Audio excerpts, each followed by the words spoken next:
So one of the things I've noticed among men, successful men in particular, is that maybe their single biggest blind spot is around their romantic relationships. Oh my God, I'm a family man first, right? Right. So if I'm at an event or something or a mastermind and we get introduced, I always start with that. Like when Right. somebody asks me who are you? Tell me a little bit about yourself. I'll say first and foremost, I am a loving husband to my amazing wife Heidi and a proud father to my two little girls. Maybe Right. not so little anymore, 10 and 8. Right. Imagine having direct access to someone who's navigated life's toughest terrains and come out stronger. Someone who's been there, done that, and can guide you with empathy, experience, and honesty. This isn't just advice.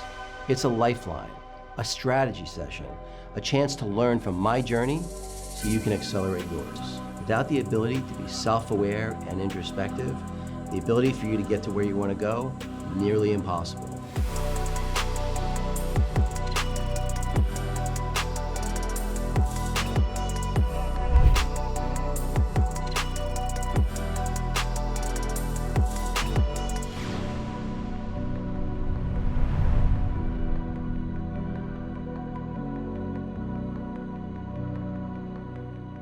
Hi, everyone. Welcome back to the David Guttman podcast. Have a really, really interesting guest today, Mauricio Rauld. Am I saying that right? Spot on. Great. Well, so you're actually the first lawyer that I've had on my podcast, so I don't think we're going to get too much into the legal stuff. I think it's the other parts of your journey that might be more interesting. Maybe talk a little bit about kind of your childhood. I think you said you were born overseas. Yeah, I was born in Santiago, Chile. Came to the United States when I was 15 years old, but before then I lived most of my life in England. So my parents left Chile when I was about 2 years old, moved to England and spent there 10 years, not all together. We kind of tried to come back to Chile and my dad's a doctor, actually couldn't find work. And so he kept wanting to come back home, couldn't find work. So we'd end up going back to England. And so I went back and forth between Chile and England for a while for the first 10, 12 years of my life. And then when I was 15, we eventually moved here to the United States. My dad's best friend, when we moved to England, moved here to the United States and just been trying to get us to come here for many, many years. Okay. And so, 10th grade of high school is when I show up. I remembered my English from England, right? So I could understand English, but my vocabulary was pretty limited when I first moved here. So I had to relearn, had a really good So your first language was Spanish? My first language was Spanish. And then it was like Cockney English. So I had a really heavy English accent when I was in England.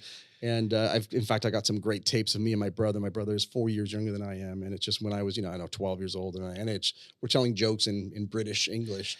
And It is a heavy Cockney accent. It's pretty hilarious. I can't fake it to save my life today. But I would say right now, English has kind of become my, I don't speak Spanish as much as I would like to. My parents, I speak to them a little bit in Spanglish, but I really don't, I don't practice it. Parents first, what are they ethnically? Are they? They're Chilean. So okay. I've got some European, French, obviously Spanish, Italian, last name, Mauricio, and some Italian, French, and Spanish. But, grandparents everyone here is from Chile. And my dad actually moved back to Chile, retired. He's back in Santiago with my brother. My brother's back there as well. And then my mom and sister are here in the U.S. So what made you decide you wanted to pursue law? Your dad was a doctor. And so you're like, was it just like, do you have an aunt or an uncle or someone who was a lawyer? Or honestly didn't know what else to do. I don't think I didn't have a passion for it, but I got to the point where, I was in school. I was really interested in real estate when I was in college. And I'm like, I just didn't have another path. So I'm like, maybe I just do. My godbrother was a lawyer. So I'm like, that seems like a good idea. So I just kind of went through this path, not really dedicated to it or passionate about it, but I was just on that role and didn't really have anything else to do. I came pretty interested in real estate when I was in college. And I remember very specifically, it was back in the day, I was listening to all these sort of late night real estate gurus, the Carlton Sheets of the world. If you remember Tommy Wu, I remember. And I said, hey, if I'm going to do this real estate thing, this is the time. Because once I, go to law school, take the LSAT, but I didn't do real estate. So I just went through the course and I, took the LSAT, applied to law schools, got into law school. And they got super lucky. I just got recruited by a really great firm in Southern California right out of school. And that's how I started my career. Is I worked at a law firm doing litigation. So a lot of courts, a lot of motions, a lot of arbitrations, a lot of appellate work, stuff like that. But so it wasn't real estate law at the time? It wasn't real estate. It was literally, I was in Long Beach, California. So it was maritime. So we represent a lot of the ship owners, a lot of the insurance companies, and then a lot of securities world. So I would represent sort of American Express, JP Morgan, Goldman Sachs, all those kind of big securities firms. But what was interesting, you probably may associate with this. I just found myself in this kind of like what I know now to be the rat race, right? Like as a lawyer, all you're doing is working. So I was literally getting up in the morning, showering, getting dressed, driving to work, working all day, working all night, come home, maybe work out, maybe have some dinner, and then just do it all over again. And I just was never comfortable with that lifestyle, especially on the weekends. Because on the weekends, as a lawyer, you have to bill a certain amount of hours every month. It's pretty brutal, and it's almost impossible to get it done during the week. And so you go in on the weekends, right? No problem. And on the weekends, it's a tall building. You check in security wise. You got to check in, whatever. And I remember checking in, on a Sunday at 11 o'clock in the morning, whatever. And I would see everybody who checked in that day, and I would see partners who I knew were family men. They had 5 kids, and here they were working on a Sunday. And I was like, that sounds awful. Like, I don't want to be here 20 years from now, having a family, I was single at the time, having a family and doing this. Like, this is not what I want to do. And so I had this uneasiness, so to speak, of what else is out there. There's got to be something more. I can't just be working here until I'm 65 and then retiring. That doesn't seem like a great life. So I was trying to think of what else could I do. A lot of folks, their dream was to go in-house, to be a general counsel somewhere, because it was more of a traditional, Right. but I still had that employee mentality back then. And I just got super fortunate, super lucky. I was actually here in Miami. I was at my friend's birthday, who I just saw last weekend, and looking for something to read on the plane back to LA. And I came across that, I'm sure your audience, the little purple book, the Rich Dad Poor Dad book from Robert Kiyosaki. Right. Didn't even want to buy it because it was, anything with the word rich back then. I was like, I don't want to, this is like, Right. I don't want to. So I tried to find something else and I couldn't find anything. And it was a New York Times bestseller. So long story short, I bought the book, just devoured it on the plane back. And it just really resonated. I'm like, yes, that's exactly what I've been sort of feeling in the background. This is not the way to do it, to work in your prime until you're 65 and then just collect a 401k or whatever and retire. And that by then you're old and all that stuff. So I was very, very lucky because I read that book, and I kid you not, like a week later, I'm driving down the streets of LA and I hear back then we were listening to the radio, a radio drop in from Robert Kiyosaki. And had I not read the book, it wouldn't have meant anything. I wouldn't even known the name. And he said, hey, this is Robert Kiyosaki, author of Rich Dad Poor Dad. If you're serious about investing in real estate, check out the Real Estate Guys who they're promoting. They really know what they're talking about. And these guys were having a seminar or a webinar, actually, an in-person seminar. And had I not picked up the book, I would never have, that ad would not have resonated, and I wouldn't have gone to this event, which is where I met my next really big relationship, which was the Real Estate Guys and Robert Helms and those guys. So talk about that. So you're doing maritime law, litigation, so forth, and then you read the Rich Dad Poor Dad book. I remember having a similar reaction. And so then you take this seminar and you pivot. Hey, maybe I'm going to go into real estate law. Talk about that. No, I was, as I said earlier, I was interested in real estate. So I go to the seminar, and these guys are just different, right? They're not pitching anything. It's just pure value add all day. I'm just taking notes and I'm learning things I know, GRE, gross rent multipliers and cap rates. And I'm just blown away. And they had some onboarding, they had a program that you could follow. And so I was joining that program. And one of the guys, Russell Gray, who's one of the 2 guys at the time, he approached me and said, hey, I'm doing all the legal work here. Do you know anyone that, we're growing, we'd like to have somebody in-house or whatever. Do you know anybody who might be, would be interested in joining us? Do you know anyone? You're a lawyer and whatever. And I immediately was like, me. I mean, that would be like tremendous. I'm like, what about me? But it was just a tremendous pay cut, right? I'm working at a pretty large firm, making some good money in my mid-20s. And I knew this was going to be a huge pay cut, but also a complete different lifestyle, right? And no billing hours and doing something I enjoy and traveling and stuff like that. And I made the leap, man. I just, I made the leap, but what really broke the camel's back was when you're in that law firm environment, it's not uncommon for you to have to cancel plans at the last minute, right? So I remember so many plans where I remember one time I was going to go to Chicago with the boys, right? I looked boys trip or whatever. And then the week before, it's like, crap, I got an arbitration or something, or I'm too busy, I'm going to have to cancel. So I did that so many times. And on this particular instant, my goddaughter, who now is, she's just down in San Diego. She's 19, I think now. So this is 19 years ago. She had her christening in Louisiana, I think it was.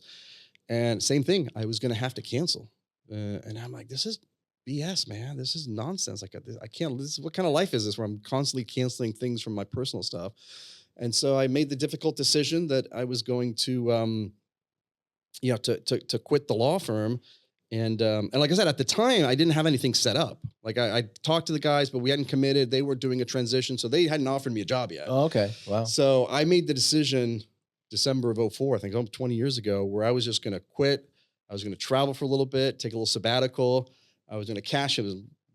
Not that the 401ks were a great thing. So I cashed in my 401. I didn't even cash. I just withdrew my 401k. Right. So paid the penalty, whatever taxes, I didn't care. Sold my car, packed up my bags, and went down to Chile. I started down in Chile. So I spent 2 months in Chile, and I had no plan. Like that was a great time. It was 6 months where I had no thing. How old were you? This is 20 years ago. So this is, I was in my early 30s at this point. Okay. Right? But I just knew, some kind of a mental thing. I just said, look, one of the things I like to do a lot, I don't know if you do this nowadays, but I like to think of worst case scenarios. I do. And I just get comfortable with that worst case scenario, right? And so I was like, hey, what's the worst case? Is I finish the sabbatical, I run out of money, whatever. I wanted to find an in-house gig, right? And even my stepbrother, my godbrother at the time, he was starting a firm. Maybe I just figured the worst case possible was that I couldn't get anything and have to go get another law firm job, which wasn't what I wanted or even close to what I wanted, but whatever. If that's the worst, I can You're back where you were. It's like, you were doing that anyway. Yeah. And so that mental framework, I think it just is very liberating because it gives you the permission to go chase things or do things that you otherwise might be a little bit uncertain about, not quite sure if it's for you. But if the worst that happens is that you've got to move back home with your parents for 6 months, like, whatever. Right. I get comfortable with that world. Yeah. And that's what I did. And so I just took off for 6 months, and I was this close actually to taking my godbrother had worked at a huge law firm, and he was starting his own firm, and he was wanting me to come start that firm with him. And it's going to be a lot of work, but it was going to be like a couple of years of really crushing it. And like literally a week before I took that job, the real estate guys called me and said, okay, we're ready. Don't take the job. Let's talk. And we joined them as their general counsel. And that was kind of the beginning of this new phase for me. I got out of the law firm lifestyle, the billing days. Was there so you're still in your early 30s, so young, but not like 23 or 25. Yeah. And so was there a trigger that's like, okay, fuck this, I'm done with the grind, I'm gonna take a couple months. It's funny, one of the very few regrets in my life, but the two are that I didn't do a semester abroad when I was in college, because I was a wrestler in college, and they didn't need me. The team did not need me. They've been fine without me. I should have taken a semester abroad, and I didn't travel after business school. And so anyway, when I had a gig that wrapped up, I basically did an around the world trip, and because I had that regret. So I was just curious if there was some trigger for you that's like, okay, that this is the thing, a jerk of a boss who, for the 12th weekend in a row said you got to come in, or is it just a accumulation of stuff? It was accumulation. I mean, I did do the around the world trip before. So we, as lawyers, we have that beautiful little gap between the time we take the bar exam and the time we start working. There's like a 2-month window. And so I'm like, I went around the world. I'm like, I'm never going to make it to Thailand or all these countries, Australia, New Zealand, like that's so far away. That's exactly what I did. Yeah. Yeah. So I did that. And even the year before that, while I was in law school, I took a South America trip, did a little bit summer or winter abroad in Chile, and spent some time in Brazil and Argentina. So I love traveling. So I did that part. But no, it was just accumulation. I mean, I remember I remember distinctly, one of the late nights many late nights. I mean, I spent the night at the office sleeping on the couch sometimes, but I just remember, we were on the 9th floor, and I just remember working on something, whatever it was, probably nobody else around. So only my office had the light on, and it's almost like an out of body experience where I envisioned myself almost like on a helicopter outside of the building, looking back in, where the whole building is dark except your office and you're there. And I'm like, what the F am I doing? It's 11 o'clock at night. I'm in my prime in terms of life. I'm just throwing my life away, just working for somebody else's dreams. Right. And everybody talked about it. We go to lunch with the other attorneys, and we all talked about how miserable we were, or how much we wanted to work in-house. And that was the golden goose. Like, if we can get a general counsel job or an in-house counsel job, 9 to 5 hours and a good pay. So it wasn't one particular thing, other than maybe, if you wanted to say, the breaking point was that the goddaughter christening, because I wasn't, and there was actually a real estate guy's, actually a seminar on at sea, like a cruise, that I was going to also miss. I'm like, this is nonsense. So I think that's probably the breaking point. But I'm sure if it wasn't that day, it would have happened 6 months later or whatever. Just not being able to live my own life, because there was constantly hours to bill, motions to file, courts to attend. I mean, it was just never ending. I mean, consulting in lawyers, I mean, all the consultants and lawyers that I know that work, like work for like a McKinsey or, big law firm, it's like None of them are healthy, Yeah, physically or mentally. Right, right. Yeah, yeah. You just A lot of never- substance issues and Yeah. well, so now you're in-house counsel for a real estate firm, Yeah, right? real estate guys. Yeah. But you didn't have any real estate expertise yet, right? You No. just scratching the surface. I was So scratching the talk surface. about that journey. Do you have mentors? Was it just people within the organization that you were already at? Yeah, so I mean, obviously Robert Helms, who's then Russell, they were big mentors, and they were pretty close with the real estate guys. I'm sorry, with the Robert Kiyosaki. So they were really close with Kiyosaki and all of his advisors.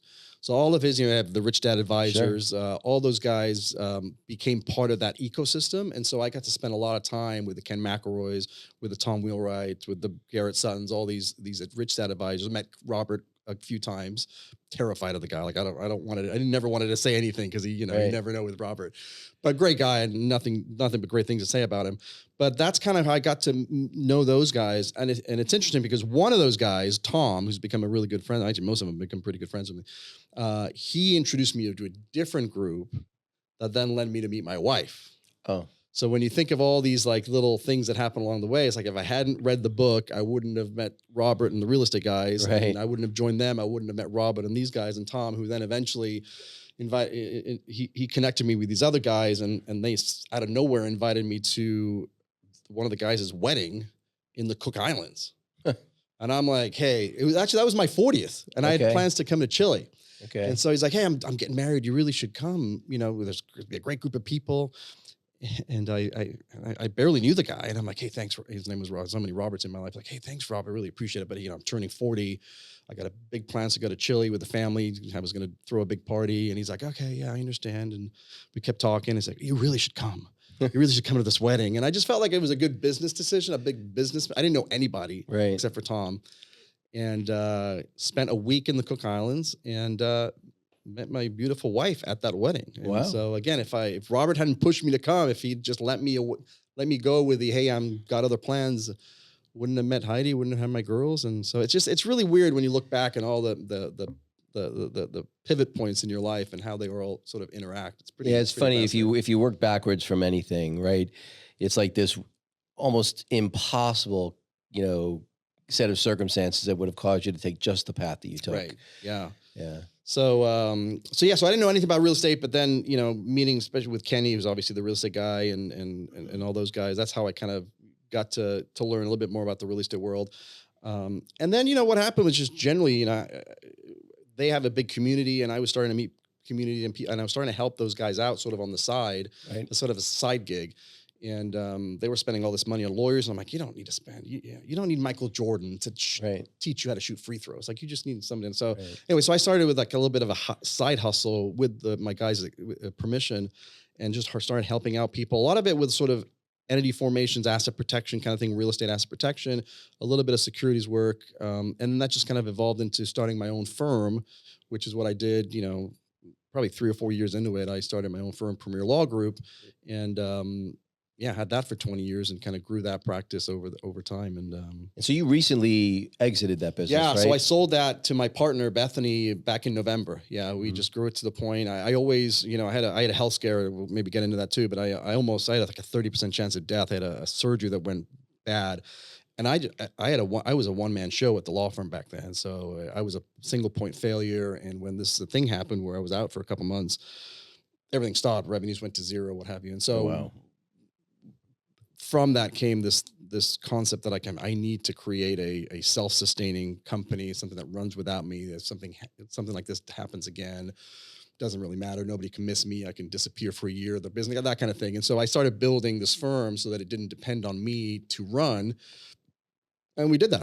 I did that about 2 years ago. And so then I was basically just running the firm, or really the business side of it, and the marketing and the sales. And I had my amazing partners and lawyers doing all the work.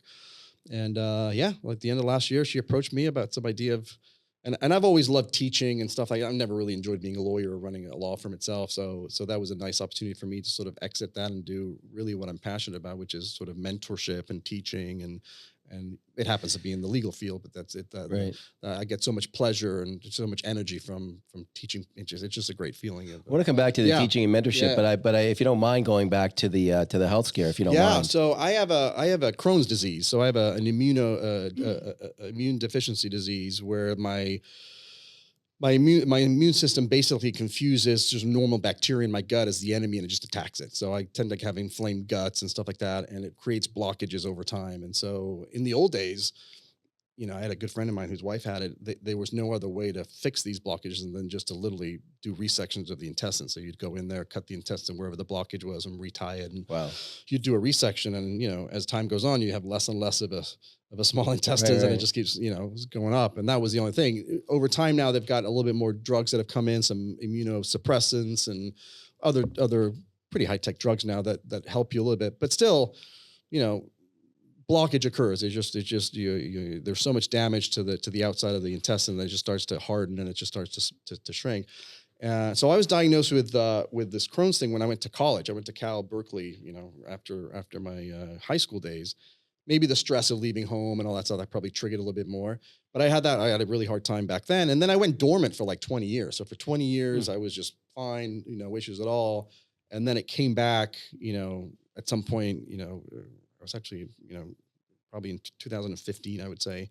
It came back, just having some pain and stuff. And then they went in there and said, yeah, it's the blockage is getting to the point where we probably need to go in there and just do a pretty routine. It's nothing crazy. It's just a routine, arthroscopic, just kind of literally cut two ends and tie them together and staple them together, and, maybe 6 inches or whatever. And Right. And I'm not saying you're good, but Right. that solves that problem, and you continue with the drugs, and hopefully it doesn't get irritated again. And so that's what I did. It's actually I remember this, and my calendar had cleared again. I was worried about the law firm, so I was a single point fail. I'm like, yeah, this is a good time to do this. Why don't we just go in there and do it? I think I was supposed to be out for literally a week or so. It was, like I said, pretty routine. And so I go in there, do the whole thing, get out, went supposedly great. And then one night I just had this excruciating pain in my stomach, where I called the nurse and I'm like, give me some morphine. Like, I need some morphine. And I'm a pretty well-mannered, nice guy, so to speak. And I was cursing at the nurse through the whatever the system was. I'm like, give me the fucking morphine. It's like, oh, it's just gas and we can't. I'm like, give me the fucking, like, I was in so much pain, so that they finally called the doctor in. I was throwing up at that point, and he's like, yeah, give this guy, this is not gas, right? So give the guy some morphine, wheel me in for a CAT scan. And what ended up happening was the staples that were connecting the resection had burst. I think my intestines were so dilated and so thin that they didn't hold. And so my intestines had just ruptured inside. God. And so I had all that gunk going all over my stomach. Did you get like peritonitis or? I was septic. Sepsis? I had the sepsis. And so, it's a little bit of a blur, but they were very, obviously when they wheeled me in for emergency surgery, they were like, I don't know if this guy's, that's a 1 in 3 chance that he doesn't make it, and wow. So, again, very vague. I get this almost secondhand from my wife these days, but, so anyway, they sliced, literally at this point, there's no arthroscope, but they just slice you open, go in there, basically vacuum and try and get all the gunk out and then retie. And then I had to do that 3 separate times, because, you do the CAT scan again and you go see if it's clean, and it wasn't clean. And so same wow. incision, you go in again, you clean it up again, wait a couple weeks, and then it's like, nope, we still didn't get it. So it was like a third time to go in there. I imagine the amount of antibiotics you're on too. Oh my God. And then I'll tell you about my addiction, the pain pill kills after that. But, and so we did that 3 times on the main surgery, and over a span of, probably 3 or 4 months, I had 10 procedures, whether it was, different things we did. And all along, I mean, everybody was super cool about, you've got a multi-million-dollar, real estate deal to close. It's interesting that you're in the hospital, almost dying, but I got to close this deal, right? And there I am in the hospital, man, with my IVs or whatever, and I'm on the chair and I'm on my computer, and I'm, some of it I try to outsource, but I'm dealing with stuff. And I was like, what the F am I doing over here? So revenues went to 0 because I wasn't producing. I mean, literally, I was out for a good 6 months. How many lawyers did you have? It was just me at the time. I had one lawyer. I had one lawyer sort of on contract basis, but that's not somebody who could take it over. And so I had another, and I outsourced most of the stuff that I had currently, but that doesn't work great either.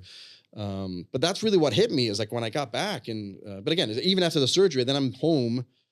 I lost, I was probably a little bit lighter than I am now, but I dropped all the way to 117 is what was my weight. I was literally, right out of a, concentration camp. Schindler's List, I was right out. I mean, I've got a photo that I haven't shown anybody that I 117. luckily, yeah. Wow. So it's literally, it was just bones and skin, and I just I couldn't keep any food down, or I couldn't eat anything. I mean, that was one of the concerns that I was going to starve to death too, because I couldn't eat. Turned out I had an infection that they didn't figure out later. So I was in really tough shape for 6 months after the surgery, until this surgery was in July 4th. It happened, actually. So July 4th is when this thing will happen. And then it wasn't until February that I actually kind of rebounded and started really working again and getting out there and doing stuff. And so, So you were married at this point, right? yeah, I married. I had my little one had she's like 1.5 and 3.5. So that had to be terrifying for your wife Oh my and gosh, for you, it right? was And terrifying. And we had just moved, and so she Right. literally had to move into our new home, because this Right. happened right when I was moving. We moved back, traveled all over the place, even back here. But we had just moved back from, I think we were in Scottsdale, so we moved back to California, and we found a house together. And then I was out, and she had had to move in, furnish the whole thing, and with 2 young children. with 2 little kids, yeah, like 1.5 and 3.5, yeah. That That's was very difficult for everybody, obviously. Well, so, and again, I speak from my own experience, where I was a little bit old, a little younger. I was 24, but I was literally told I had 6 months to live, and it's like you have that. Yours was literally a near-death experience. Mine turned out to be a fake one, but I believed it was real at the time. I'm just curious, like, how did you change? How did that change you? Because I know how it changed me. I'm just curious how it changed, because you were still relatively young. Yeah. So I mean, that's the main thing that changed me, was like, hey, I need to make sure I can't keep doing what I'm doing. Right. Because if it happens again, or even if it's worse, I get hit by a bus, I can't let my family not have any income. I got to take care of them. And so that's when I started consciously trying to build something that didn't rely on me. So that's the one thing. But I also think of it, and this is a mental great framework too, things are going to happen to you no matter what. It's, how do you react to this? Do you dwell on it? Are you the victim, or do you Right. make something out of it? And I've always liked to make things out of it. And so I actually do, and I don't say this as puffery, I think it's one of the best things that ever happened to me. Right. Because had I not had that happen, I'd still be a solopreneur, busting my butt. Maybe I'd have somebody helping me, but I'd be like in the rat race, kind of still, I had a job, really. So I just worked for myself. And had I not had that experience, I wouldn't have gone out there and tried to build something and hire new people and kind of have the life that I have now, which is, I think, exponentially better than it was before. So I'm actually, blessing is the right word, but I do see it as a positive. And it's like, if it's I think it's one of the best things that ever happened. What's funny, I do think that people, because you're totally right. You get to choose how you react to things, right? And you've met those people that just have that victim mentality, that they can win the lottery and it's like, oh my God, look at all these taxes I have to pay. It's like people can make anything into drama. Yeah. But I think the opposite's true, where your life is full of blessings if you choose for it to be full of blessings. It's kind of more of a choice than people realize. I completely agree. And I rarely talk about it. I mean, every so often I'll do a podcast and stuff, but it's not like oh my God, I wish, because I'm still not, and to be honest with you, I'm not at 100%. I'm probably at 90%. I still have some lingering issues, and I could complain about them. And absorption is still a huge issue. I'm constantly dehydrated because water I don't absorb, and I don't absorb minerals and stuff like that. So I do a lot of IV stuff. I'm just recently was able to start working out again. I would literally work out and cramp in just areas that you wouldn't, like biceps, for example. Like you don't cramp in a bicep usually. You just can't do a curl, but you wouldn't cramp on your bicep. So cramping in weird places. And so just recently I've got over that, and I've been able to start working out a little bit. But yeah, I don't even think about it. I don't ever tie it back to, man, I wish that never had happened. Oh, had this never happened, this would have done. I look at it as a blessing, and like I said, I just exited a 7-figure business that I don't think I would have built if that hadn't happened. Have you gotten into any of the biohacking, any of that stuff? Given some of the health challenges you've had. No, I mean, I've had a naturopath for many years. She's still from my Scottsdale days. So every time I'm in Arizona, I go see her. No, we've been talking about a lot of the stuff that's going on. There's a lot of interesting things you can do, especially from the stem cell side and in a lot of this stuff. And I've looked at it over the years, but there's some crazy stuff. Like they can now actually literally inject things to you and then guide it through. It's almost like a magnet. They can actually guide it to the specific point that you want to do. So, but I haven't done a deep dive into it, but it's something that's definitely on my radar. Interesting. So, doubling back to, going through all those, a lot of, upheaval there.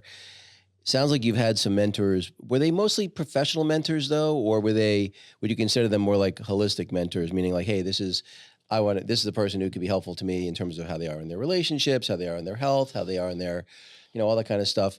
And were they helpful in that journey, or was it more, or maybe not so much? I think the ones that help me the most are people that I don't need, that I've read about and not necessarily Okay. in-person mentors. I'm a big Jim Rohn fan, for example. I'm huge into personal development. And so that's a lot of the mindset that I have comes from his teachings and his disciples. He's got so I'm a big, Brian Tracy and, a lot of these guys, Right. Darren Hardy and everything. So I think that's just over the years, not something that just happens. Obviously you read something once, but just all these mentalities and the way you think through things and having visions and having goals. I mean, I'm a big goal setter. That's something that came from Jim Rohn and Robert Helms, big goals guy, and does an annual goal setting workshop that I've attended probably the last 20 years. So I'm a big believer in that kind of stuff. And that's I think mostly from these individuals that I really have more read or listened to than in person. That makes sense. And so it sounds like, so you sort of alluded to sort of doing some teaching and some mentorship. Maybe talk a little bit about that and kind of, because my own personal journey, for me, for sure, and I was definitely not wired this way when I was younger, before I had my challenges, that service to others is really where I focus my energy, since I was 24. Yeah. Tell me a little bit about that part of that for you. I've just realized that, it's one of these sort of the 6 human needs, right? The contribution side of it. And it starts with your own family, right? I've got my kids and you just want to give everything and for your kids, but you just get so much pleasure out of helping and teaching your own kids. But then that can expand, right? It expands to your community, to other people. And, with the real estate guys, when I was working with them, they do a lot of events. So very early on after the law firm, I was not pushed into, but I was doing a lot of stage. So I was speaking on stages. I was doing podcasts. I was doing, the radio show, what have you. And I really enjoyed that. I mean, this idea of getting on stage and being able to contribute to the audience, and because I'm all about value add, so it's not like I'm on stage pitching anything. I'm literally there teaching, and just to see how appreciative people are. You get off stage, they swarm you to ask more questions, and they're genuinely interested in the topic, and you have the answers, or you're really the expert. Especially after doing this for 26 years, it's like I don't need to look anything up. It's all in my head. And so the idea of having the information that somebody else finds valuable to be able to just part that. Most of the time when I'm done with one of these events, I feel like I get more out of it than they do because it's just so much energy that I get. I'll do Q&As on Zooms even like for an hour, and I'll just answering questions. And when I'm done, I'm like, I just feel like $1 million. And so I was doing that for free for quite a while. And then it sort of occurred to me, well, they're getting a ton of value out of it, and I'm getting a ton of value out of it, and I really genuinely enjoy doing it. Why don't I come around with a sort of a business model around that? People are absolutely willing to pay for that kind of advice, and I love giving it. So that's kind of the direction that I went, and it's awesome. It's just been a great training. I still speak. I was speaking here. I'm here in Miami for an event, so I spoke at an event last weekend. Love doing podcasts, especially in person, Dave. So I really appreciate this because I do a lot of Zoom, obviously these days, Zoom podcasts. So I love in-person podcasts. But yeah, just the idea that I have very limited, in a very limited scope, but that I have something of value to give. And it just lights me up when I'm able to deliver and I can see. I think I understand now when actors, when I was little, I was like, you watch the movies a lot, right? So you're like, I want to be an actor, movies. And then you hear the actors, and a lot of them will say, they love theater. Right. Much more than a TV thing, because the TV is so broken up. And on theater, you can see the audience's reaction, and you've got the energy from the audience, and it's just they appreciate that much more. And to some extent, I feel the same way. It's like you just feeling the energy come back, and especially when you can see that you've connected with them, and they had a question, and you answer it, and they're like, "Oh wow, that's cool." And then I'm slowly trying to kind of also transition a little bit more into the mindset. I love mindset stuff, and so. Talking a little bit more about those concepts of mindset, which I just sort of taken for granted. I just assume everybody, when you live in your bubble, like I'm surrounded by entrepreneurs and real estate investors. I just assume everybody's an entrepreneur and a real estate investor. You don't realize a lot of people have different mentalities, maybe an employee mentality or a victim mentality. And so I enjoy talking about that too. It's funny, the employee mentality one, because I think I'm maybe how old are you? I'm 52. Okay, so we're only 6 years apart. I mean, so when we were growing up, like the traditional path was so much more common, right? Like, there were certainly real estate investors, but there were no YouTubers, there were no influencers. the ability to accumulate knowledge was so much harder back then. yeah. You know, yeah, you could find a seminar on something, Yep. maybe in the back of a magazine or, you know, an ad you might find in the newspaper, you know, of all things. Right. Nowadays, it's just so much easier. But it is interesting, you know, if I could go back in time and have a conversation with the younger version of myself, I think I would have taken a different path than I took. I would have taken the road a little bit less traveled. So tell me a little bit about the business model that you've wrapped around what you're doing now. Yeah. So, and I've thought of this for a long, long time, but you know, in my industry, which is, you know, my clients all are raising capital, right? And so I was always involved once they needed a lawyer, right? So obviously in mostly real estate. So they would, you know, they'd get a property under contract and then, okay, I need to go raise a couple $1 million or 10 million, whatever I need to go do. They would reach out and hire an attorney. But there's so much more that you need prior to that spot, right? From the time you have the idea of raising capital to the time you actually hire an attorney, there's a gap in between. I call it the syndicator blind spot, right? Mm-hmm. And there's just full of landmines, compliance landmines. And, you know, people are out there doing things and talking to prospective people, showing them things, posting on social media, putting a website up, going on podcasts and talking, and just all this stuff. So it's so common for me to have a prospective client reach out when I was at the law firm and they said, hey, I got this deal in the contract.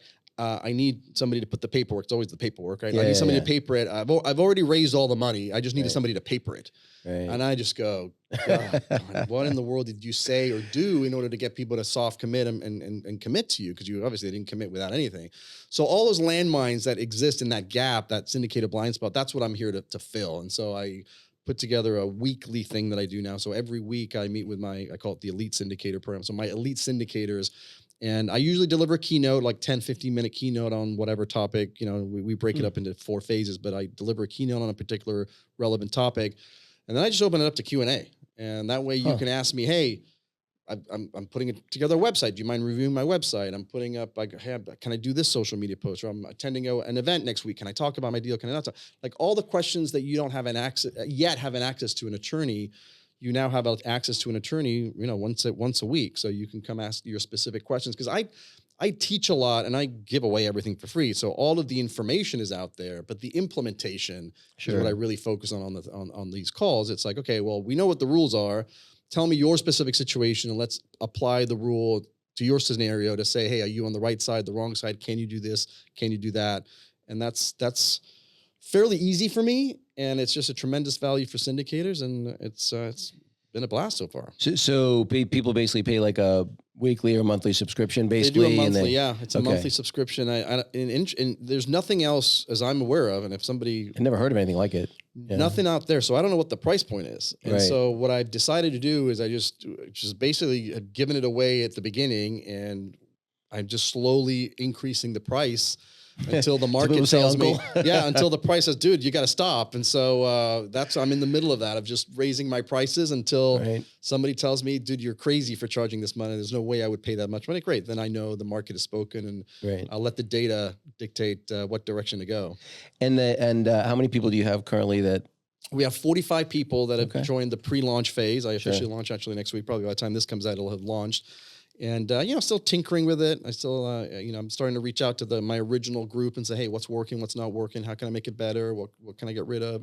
Trying to get the feedback, trying to get the testimonials. So it's just really, it's come a long way. I mean, when I started with these initial 20 people, I'm again, mental thing, right? A lot of people spend all this time. This is a good thing. A lot of people spend all this time gearing up for the thing, right? They're getting what's the LLC name I need? Let me create the website, the business cards, business cards, and I was just like, I'm a believer in sell it first and then build it.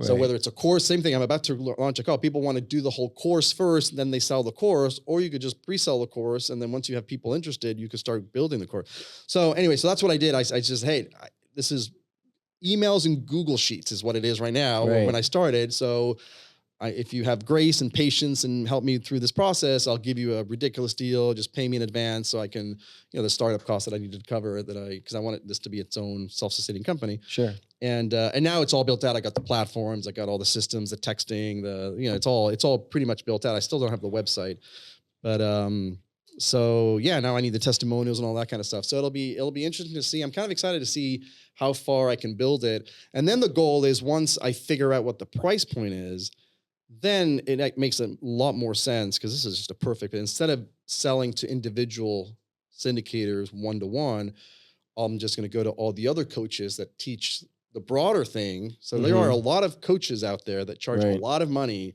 to teach you how to raise money, how to buy apartment building, how to buy self-storage, how whatever it is that you want to do, but they pay very little attention to the legal part. Right. And so I can come in and literally just attach myself to their programs, right? So that's what I want to do. So let them white label it? Yeah. So they may have, they may already have, 150 people on there. And I said, well, why don't you just add I can just plug into your program. You can add mine. I'll give you a discount or whatever. And so I'll become a part of their program.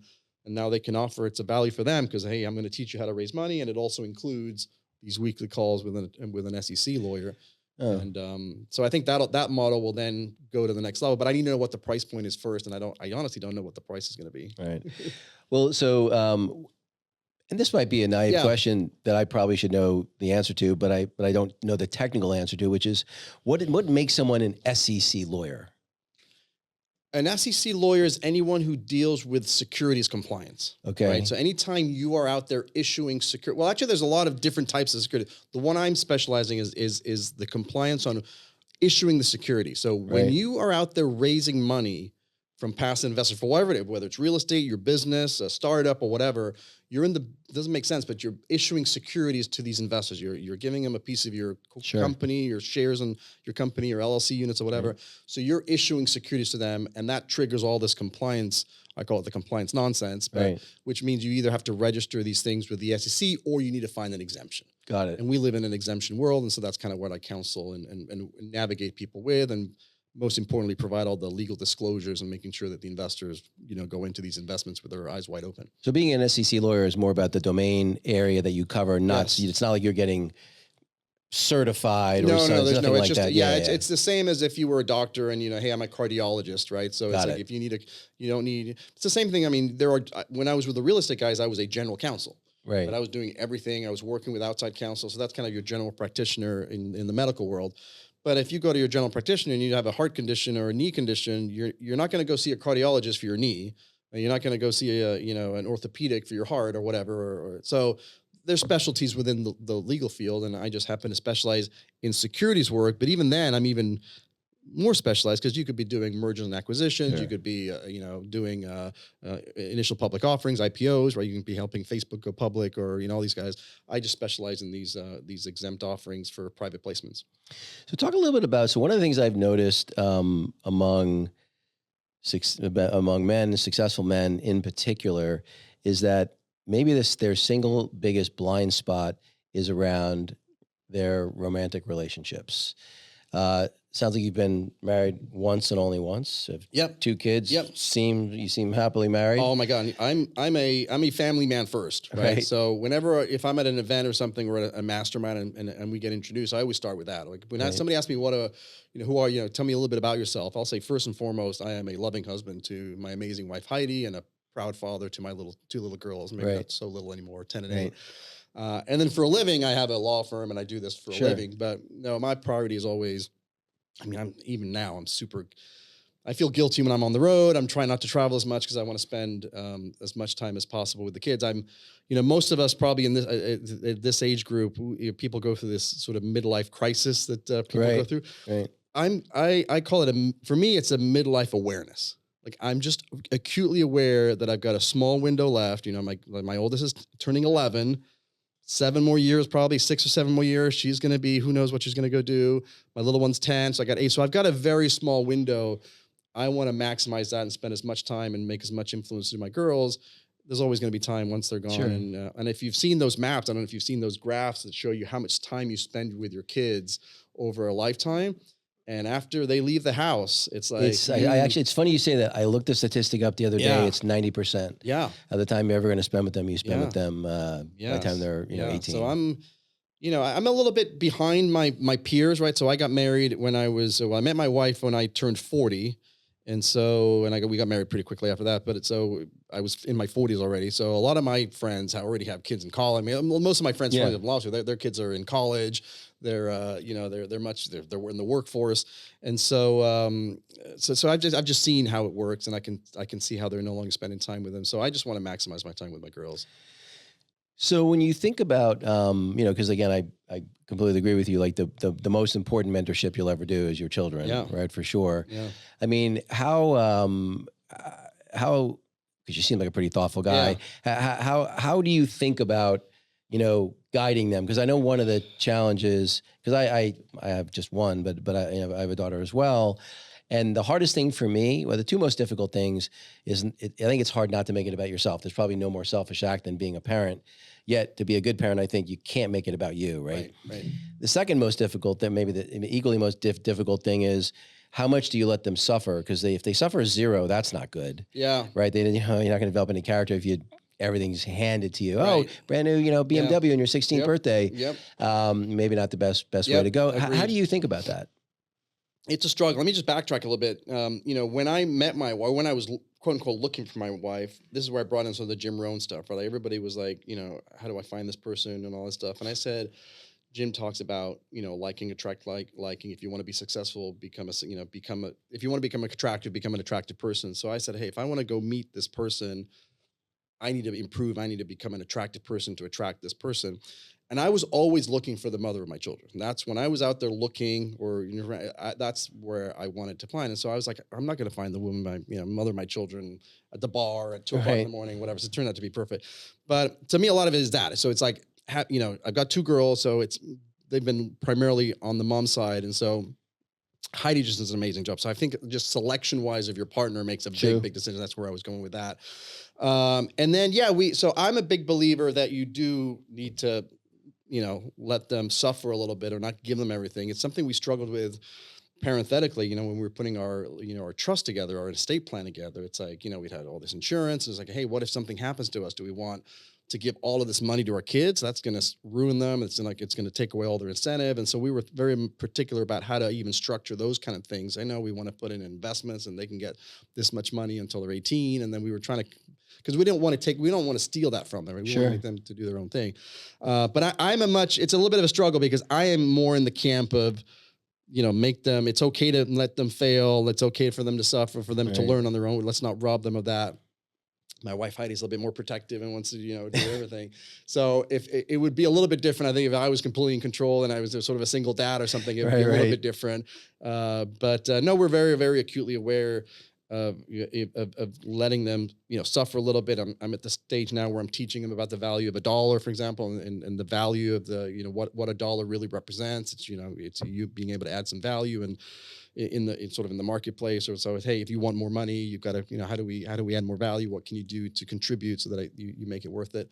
We homeschool our kids. That's another thing we do. Again, my wife approached me and said, I want to homeschool my kids. And I go, beautiful. Like, especially in this day and age, right? It's like things have gotten crazy. So she wanted, I'm like, who am I to say no? If your wife wants to do that, I mean, I'd love to do it, but I couldn't do it. And so I think a lot of people would like to do that. They just don't, they're 2-income family. They can't do it.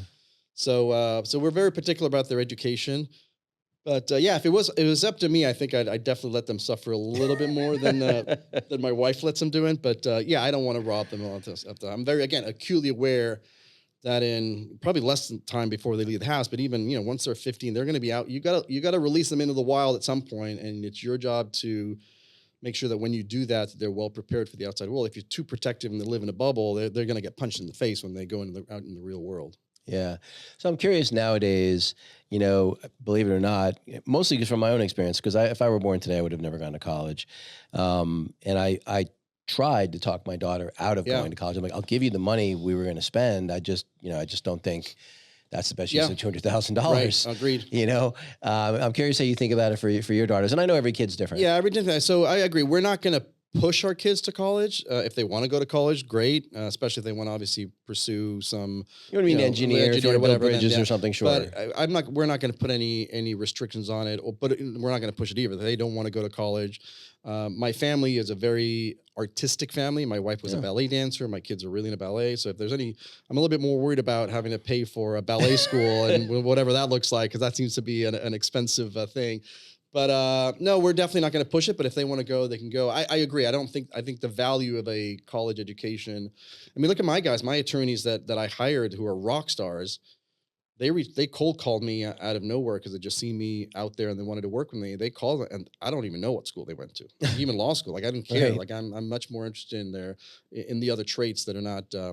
You can get a great education on YouTube these days. 100%. In fact, I was actually when I was there was a great. You can get Harvard, Yale classes on YouTube. Like what you don't need. There's a difference between sort of the education and the diploma, right? I think that's where people get carried. The diploma itself is what's really you're buying. And I just don't think the diploma has as much value, again, unless you want to go be a doctor or an engineer or a lawyer. And so if you're looking for the education, if you want to do anything, you can literally learn it on YouTube. You can be a master. You want to learn coding, you want to learn how to do whatever it is that you want to do, it's on YouTube. There's no reason to go spend whatever it is that they want to do. Yeah, I mean, I think there's on YouTube, you can have somewhat of a curation problem. Sure. Where, what's good content, what's bad content. And if it's a new topic area, you don't necessarily know enough to know what's good or what's bad. But ultimately, it's also not that hard if you look at the comments and other people, you can triangulate on that pretty easily, actually. Yeah. But again, but the fact that you can get, again, assuming you're thinking about going to college or university and they have the classes already on YouTube, why would you it's already free? So you're just really literally paying for the diploma and maybe access to the professors or whatever. But I mean, honestly, I went to good schools and most of the professors, I mean, hit or miss. Like some were great, but the majority weren't. And a lot of the classes I took, they'd be being taught by grad students. They weren't even being taught by the full professors. And it's so antiquated too. I mean, you probably know the history. I mean, this is stuff that they, this system was designed back in for the agricultural days, the 9 to 5, and the way they teach it, and everybody's in the room, and they're having you memorize stuff, which right now you don't need to memorize. Just wait a few years when you're going to have, the little glasses or whatever that you're just going to be able to ask. Just Neuralink plug into your brain. Neuralink, because so it's I don't know. I think if you look at, I'd have to look it up, and I'm pretty sure my high school yearbook, like my quote was something along the lines as school is just full of like meaningless education or something like that. It was just, that's how I felt back then, not even knowing what I was talking about. But I don't see the value in it other than if it's a stepping stone to the next thing. The one value you do get from college is sort of the experience, right? You do get to, especially if you've been living at home all this time and you get to live off campus. So there's like kind of the life thing, right? But you can replicate that. I think there might be more cost-effective ways to tackle that problem. Yes. Yeah. I mean, I had that. You sort of learn how to be an adult, kind of, sort of. Yeah. Oh, you're on campus the first year, and then you're off campus, and you get your first lease. But she just sends it to me to review anyway. So it's like, it wasn't like she was, and I'm still responsible for the lease payments anyway. Right. Yeah. Right. How old's your daughter? 24, about to be 25. Yeah. So I honestly, like those college town leases as a real estate lawyer, I can only imagine they're the most one-sided. Oh, sure, yeah. I mean, it's like we would have to pay the security deposit a year in advance. Oh, wow. I was just like, is that even legal? Yeah, I went to Cal, so I went to Berkeley, and they had all this kind of rent control. So all the apartments were just run down, because that's what happens with rent control, right? You can't raise the rent, so what suffers is the quality. So they were a bunch of dumps over there when I was in the area. So, just as we wrap up, I'm curious. Someone asked me this question when I was on their podcast, and I was like, oh, that's an interesting thought experiment, which is, flash forward 20, 25 years. What would you want? You're still alive. What would you want your daughters and your wife to say about you? Well, first that they're excited I'm still alive. That's actually, no kidding aside, when you've had all the health issues I've had, that's another thing that weighs on your mind. It's like you start thinking about the future and doing all this work for something, and you may not be around for 20 years. And now, granted, I have centenarians in my family, so the odds of me living a long life are good. But just for my kids, I would just like for them to say, hey, that I was supportive and loving and just was proud of them, as long as they know that. I mean, I tell them I love them all the time, that I'm proud of them, and there's nothing that they could do that would take away how proud I am of them, and they should strive to do whatever it is they want to do without fear that I'm going to disapprove or anything like that. They could be complete failures, and I'd still love them, and I would still be proud of them, and I would still enjoy them. So hopefully I think they do now, but hopefully that's what they would remember from the old man.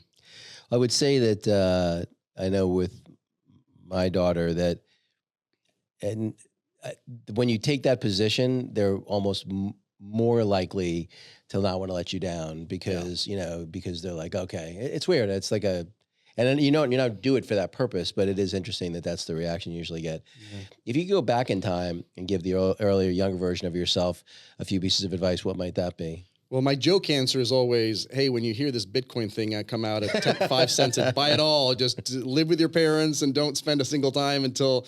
But no, I mean, from an investment standpoint, one thing is, there's an old saying of don't wait to buy real estate. Buy real estate and wait. Right. That's kind of the financial thing I would do.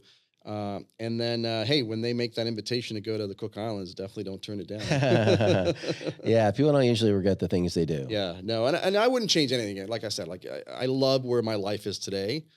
And so if I start tinkering with some of you got to take the good with the bad. So if I start changing and if this had never happened and that never happened, imagine if my parents had never left Chile when I was 2, I'd still be living in Chile. And, I know I wouldn't be having as rich of a life as I am now. Wasn't great on circumstances that we left, but so you just got to take the good with the bad and just understand that everything has led to this point. So unless you're super dissatisfied with where you are today, if you're grateful, which hopefully everybody is, and practice some gratitude. If you're grateful to where you are now, you're healthy, you've got you've got everything there, then I wouldn't change a thing. Wow. Well, so where can people find you? They can find me, first of all over on social media. So if you've got an Instagram account, just follow me and DM me on Instagram, Mauricio Rauld. I'm very active on LinkedIn. And if you happen to be listening to this and you're a capital raiser, you're a syndicator, you want to learn about my program, you just go to coachingwithmauricio.com and that'll get you a little form and we can see if it's a fit. Mauricio, thanks so much for your time. Thank you so much for having me, Dave. Really appreciate it. Thanks.